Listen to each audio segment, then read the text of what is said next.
Sağlık, övel misiniz? Ha. Övel. Oh. Bizim stüdyamızda sizin adınız Naif Atorvan ya dostunuz var ekeni.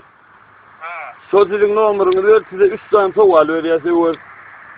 Eğer de siz bizim sorumuza doğru dolu cevap verseniz, solun soracağın cemilesiyle öğreneceğiniz. Ya da olmadı gepleşimizin inlik sanlarına katlaşma hukuk kazanacağınız. Över sen tayin mi?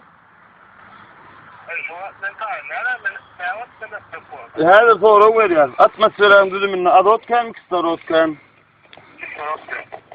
Evet, size ikinci verecek sorumuz. 1 kilogram demir ağır mı, 1 kilogram saman ağır? Bir mut vaktiniz var sizin. Eğer de bilmeseniz geçtiği vaydı biliyeniz. Demir ağır. 1 kilogram demir ağır. Siz bizim bu sorumuza ne doğru cevap verdiniz, ikisini den oluyor. Evet, size üçüncü verecek sorumuz. İyi devurda diyor çaponun adlandırılışı. Triyanlı kosmosu yine 2 tane soru var. Size verecek dördüncü sorumuz. Yurdumuza İngil deriye hayız deriye. Ağam deriye. Evet, size beşinci verecek sorumuz. Evet. Tayin mi? Yurdumuza İngil vilayet hayız vilayet. Tutcan meydanını bilýäňiz manak?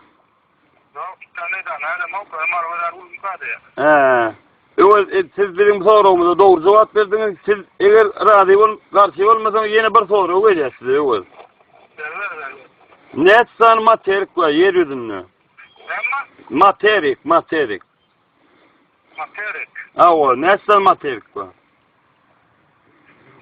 Evet, sizin bir mutluatınız var. He? Evet, siz doğru, en son neticeniz. 9 tane. Hani ölümü sağanak var mı 9 ev olamadın evet. Bir de ölümü size dasından koymak isteyen. Sağanak var mı Avustralya, Afrika, Evrasya. İydin ölümü daydın hani evet. Evet, isteyen, siz birinci ne oldu, üy salgıyını daydın. Hava. Mar vilayet. Aha. Dostluk Dayhan'ın köçeğinizin salgısı var mı? At yok. İsteyen yeriniz var mı? Yok, hiç işlem. Ustaçılık. Doğulan yılınız, ayınız, gününüz emaydın öyle. 74 yıl.